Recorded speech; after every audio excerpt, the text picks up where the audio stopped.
Ketika Anda mengucapkan selamat Natal, itu sama artinya selamat Allah sudah melahirkan anak. Selamat Tuhan sudah melahirkan anak pada tanggal 25 Desember. Selamat Tuhan melahirkan anak 25 Desember. Selamat Tuhan melahirkan anak 25 Desember. Nama istri Tuhan itu siapa? Santa Maria.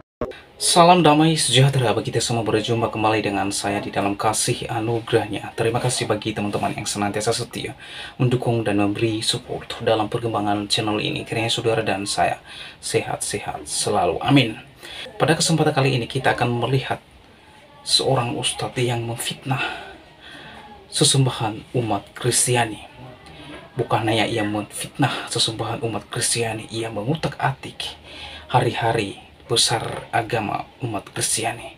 Bahkan ia mengatakan mengucapkan selamat Natal adalah merupakan mengakui Tuhan lahir pada tanggal 25 Desember. Bukannya itu, ia memfitnah bahwa Allah yang disembah oleh umat Kristiani memiliki istri. Ia mengatakan istri Allah adalah Santa Maria. Pernyataan Ustaz Abdul Somad ini jelas mengarah kepada iman dan keyakinan umat Kristiani, dan ini sebuah pelecehan dan juga sebuah penistaan agama terhadap keyakinan agama lain. Oleh sebab itu saudara, seperti apa cuplikan videonya? Yuk simak video ini sampai selesai supaya saudara dan saya tidak gagal paham. Inilah dia videonya yang berikut ini. Ikut-ikutan mengucapkan selamat Natal, tahun baru, baik langsung maupun pakai SMS, Merry Christmas and Happy New Year, baliho-baliho. Bagaimana hukumnya Pak Ustaz? Ketika Anda mengucapkan selamat Natal, itu sama artinya selamat Allah sudah melahirkan anak. Selamat Tuhan sudah melahirkan anak pada tanggal 25 Desember. Selamat Tuhan melahirkan anak 25 Desember. Selamat Tuhan melahirkan anak 25 Desember. Nama istri Tuhan itu siapa? Santa Maria. Di dalam poin pertama dia mengatakan umat muslim tidak diperbolehkan untuk mengucapkan selamat hari Natal. Kalau untuk poin pertama ini, bagi kami umat Kristen tidak ada masalah. Malah kami juga senang, karena ucapan yang hanya berbasa-basi atau ucapan yang tidak tulus itu juga tidak ada gunanya. Tuhan juga tidak tertarik dengan ucapan-ucapan seperti itu.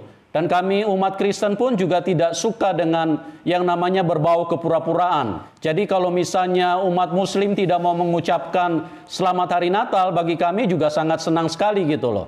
Artinya tidak ada masalah bagi kami. Yang ingin saya tanggapi adalah di poin kedua dan poin ketiga. Karena di dalam poin kedua dia mengatakan bahwa kalau kita mengucapkan selamat hari Natal, berarti kita mengakui Tuhan melahirkan anak pada tanggal 25 Desember. Dan yang ketiga, itu juga yang saya ingin kritik terhadap ceramah daripada Bang Somad, di mana dia mengatakan bahwa istrinya Tuhan atau istrinya Allah yang Maha Kuasa itu adalah Santa Maria.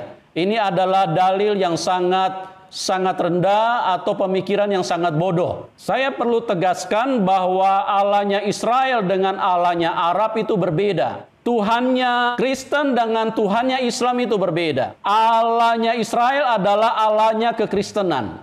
Allahnya Arab adalah Allahnya Muslim. Jadi di sini harus jelas dulu, kita tidak boleh pukul rata terus akhirnya nanti kita menjadi sesat tafsir, menjadi sesat di dalam menganalisa sebuah kondisi. Kenapa saya katakan berbeda? Karena kita perhatikan bahwa perjalanan bangsa Israel dimulai dari Tuhan memanggil mereka keluar dari Mesir. Itu jelas sekali bahwa Tuhan tidak ingin penyembahan-penyembahan yang dilakukan oleh bangsa Israel itu terkontaminasi dengan penyembahan-penyembahan yang ada di Mesir. Jadi di sini menunjukkan bahwa Allahnya Israel itu Allah yang berbeda. Dia tidak ingin menjadi disamakan dengan Allah bangsa manapun. Ini harus jelas dulu bagi kita semua, supaya di dalam penjelasan berikutnya kita bisa lebih mudah untuk menangkapnya. Yang ingin saya tanggapi adalah di poin yang kedua, di mana Bang Somad mengatakan kalau umat Islam menyampaikan selamat Natal pada tanggal 25 Desember, artinya umat Islam mengatakan selamat Tuhan telah melahirkan anak pada tanggal 25 Desember. Hal ini menunjukkan betapa dangkalnya pemikiran dari Bang Somad, atau mungkin sedikit agak kurang waras kalau saya bilang. Kenapa? Karena Bang Somad ini coba merendahkan posisi Tuhan. Tuhan dimasukkan ke dalam hal-hal jasmani.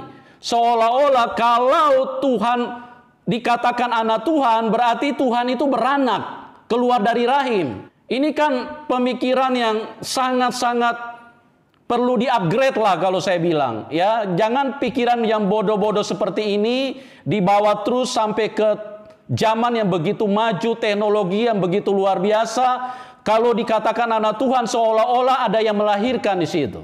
Jadi bukan seperti itu Bang Somad. Dalam pemikiran yang seperti ini juga menunjukkan tanpa disadari oleh Bang Somad kalau dia sebetulnya sementara menghina Tuhan. Kenapa? Karena dia mengatakan di situ bahwa Tuhan punya istri adalah Santa Maria. Seolah-olah Tuhan yang maha kudus, maha besar, maha hebat, dia di atas segala-galanya menginginkan seks. Ini kan pemikiran yang sangat kotor ini Bang Somad ini. Seharusnya pemikiran-pemikiran seperti ini ditenggelamkan di dalam dasar laut lah. Jangan dipakai di era yang sudah begitu canggih seperti ini. Saya juga tidak mengerti kenapa Bang Somad bisa punya pemikiran seperti itu. Apakah terbawa dari apa yang termuat di dalam Al-Quran bahwa umat Islam laki-laki diperbolehkan untuk kawin lebih dari satu. Sehingga setiap kali ada sesuatu selalu diarahkan ke soal seks.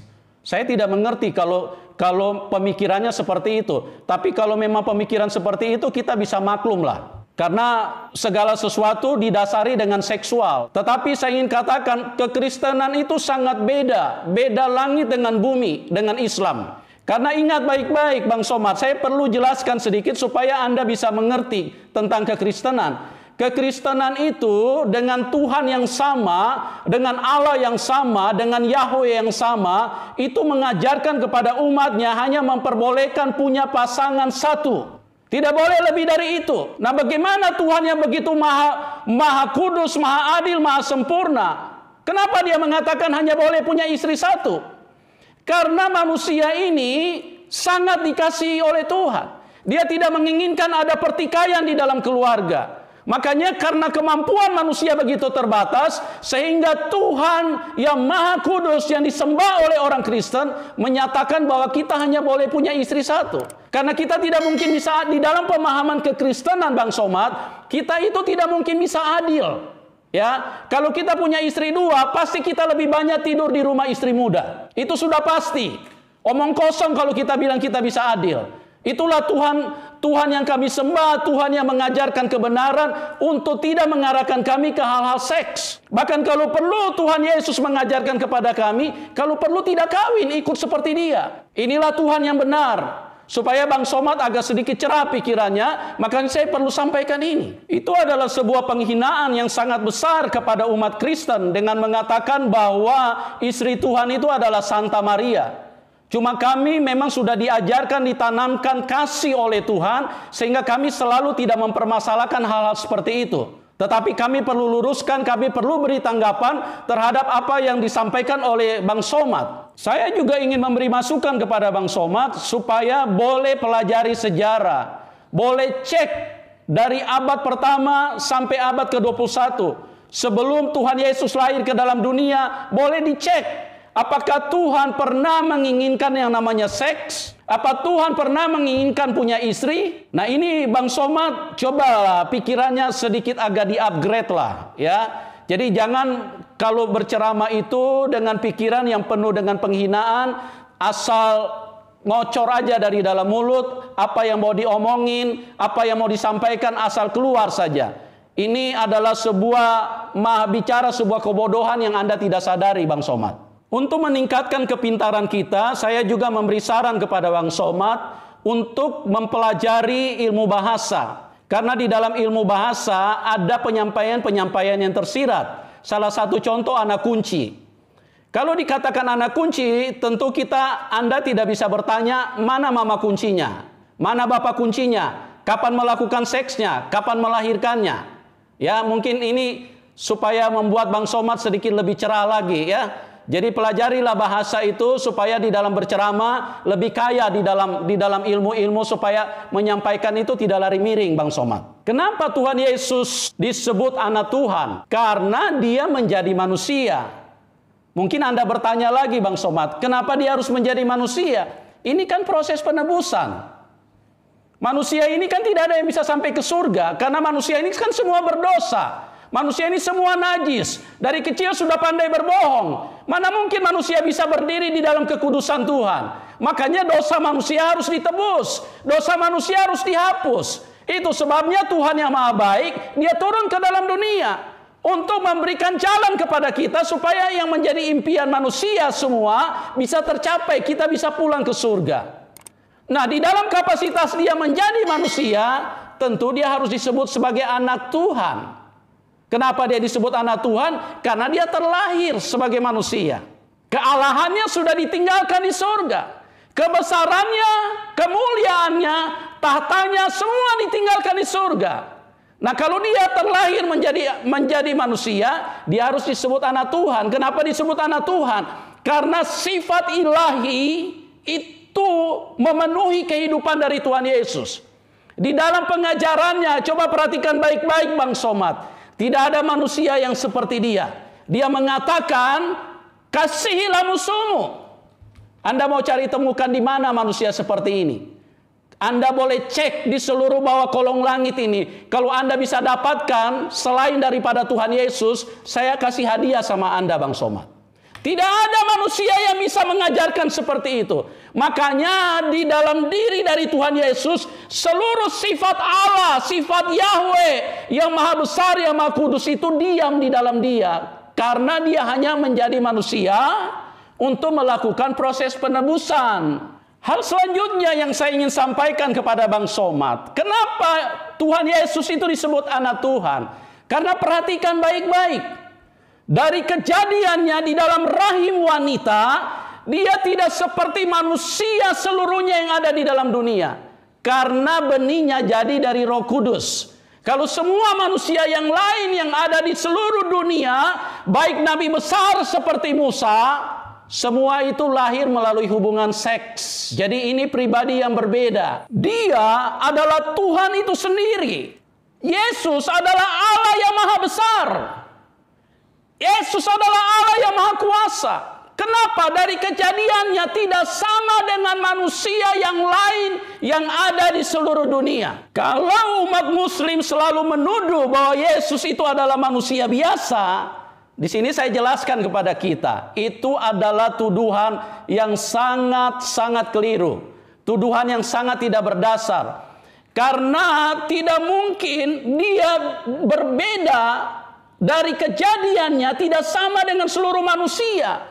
Jadi Tuhan yang maha adil, yang maha besar, yang maha kudus, yang maha sempurna, tidak mungkin membuat satu pribadi yang bernama Yesus Kristus itu berbeda sendiri dengan kejadian-kejadian manusia yang lain. Ini berarti dia Tuhan tidak adil kalau memang Yesus itu hanya ukuran manusia.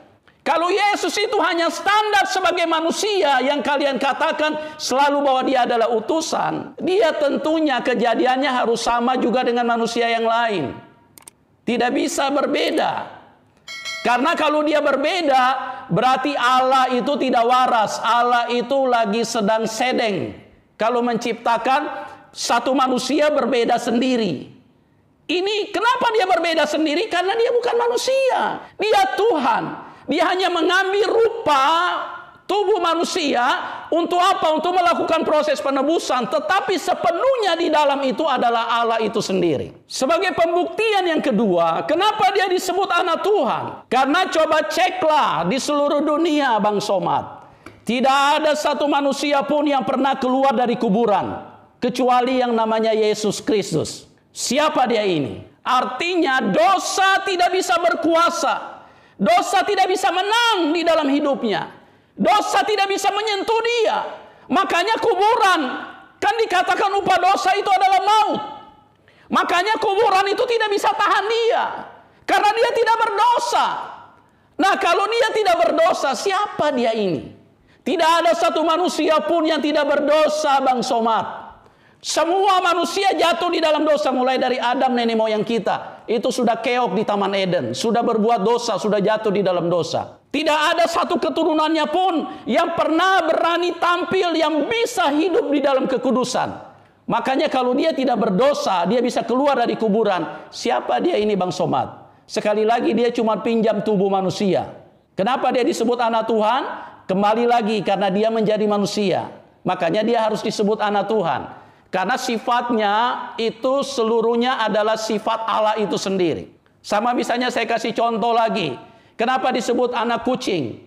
Karena dia lahir dari kucing. Anak kucing itu juga berarti kucing.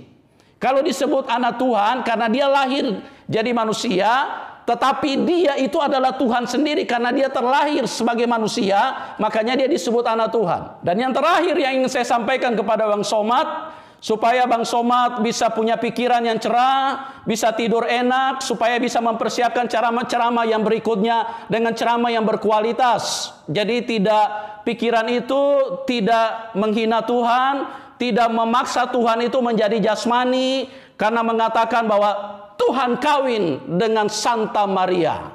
Istrinya Tuhan adalah Santa Maria. Anda terlalu menghina Tuhan. Saya percaya Tuhan mengampuni Anda, Bang Somad. Ya, Tuhan mengasihi Anda. Saya sebagai hamba Tuhan, sebagai umat Kristen yang istilahnya Anda jatuhkan, saya harus berikan klarifikasi, penjelasan supaya Anda bisa jelas. Yang terakhir saya ingin sampaikan, di dalam sejarah hidup manusia, tidak pernah ada satupun manusia yang pernah naik ke surga.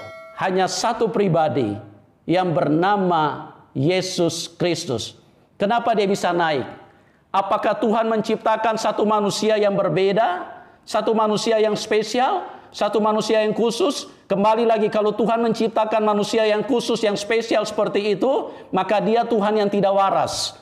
Karena dia membedakan satu pribadi dengan pribadi yang lain, yang begitu banyak semuanya sama. Sementara ini berbeda, dia bisa naik ke surga terangkat. Dan bangsa Indonesia pun mengakui karena diperingati hari kenaikan Tuhan Yesus ke surga. Seluruh dunia mengakui, Bang Somad. Dialah satu-satunya pribadi yang naik ke surga. Kalau dia naik ke surga, sekali lagi saya katakan ya Bang Somad ya, dia hanya memakai tubuh manusia untuk proses penebusan. Kenaikannya ke surga menunjukkan bahwa dia di atas segalanya. Dialah Allah yang maha kuasa itu. Dia adalah Yahweh. Dialah yang menciptakan manusia. Dialah yang menciptakan dunia. Karena dia naik dari dunia. Dia di atas dari segalanya. Dunia di bawah kekuasaan dia. Dia naik ke surga. Dunia ini ciptaan dia. Tidak ada satu kuasa pun yang mampu menarik dia ke bawah.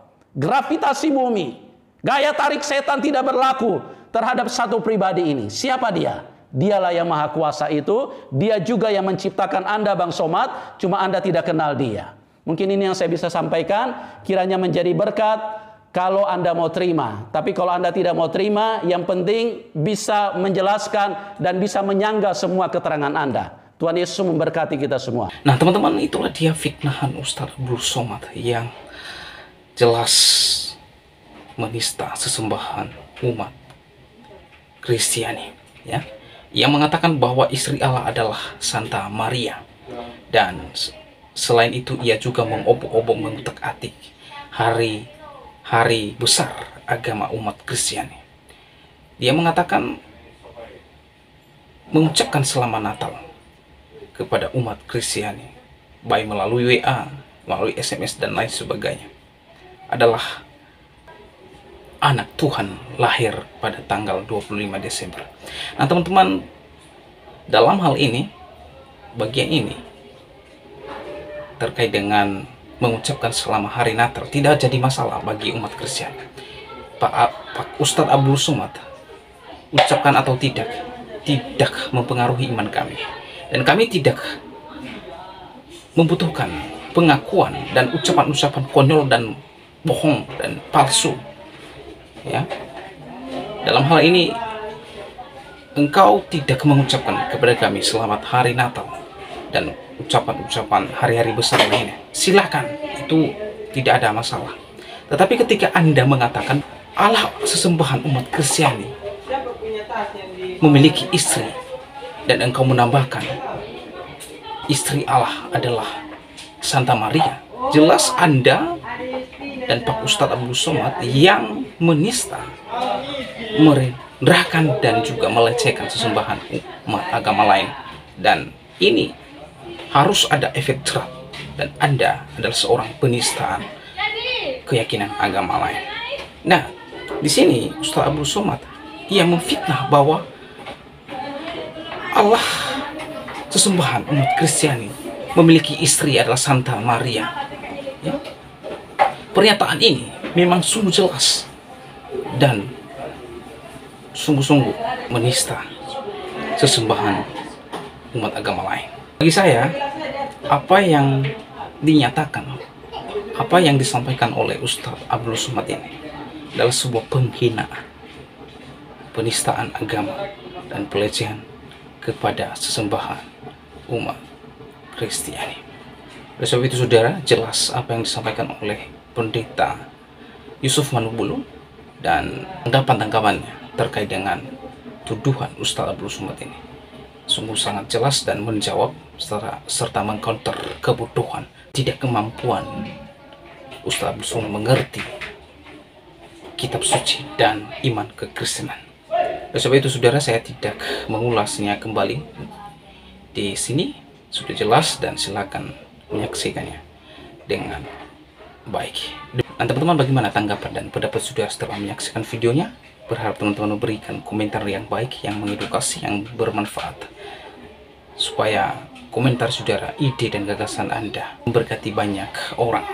Demikian video saya kali ini, sampai bertemu di video saya selanjutnya. Tuhan Yesus memberkati kita semua. Shalom.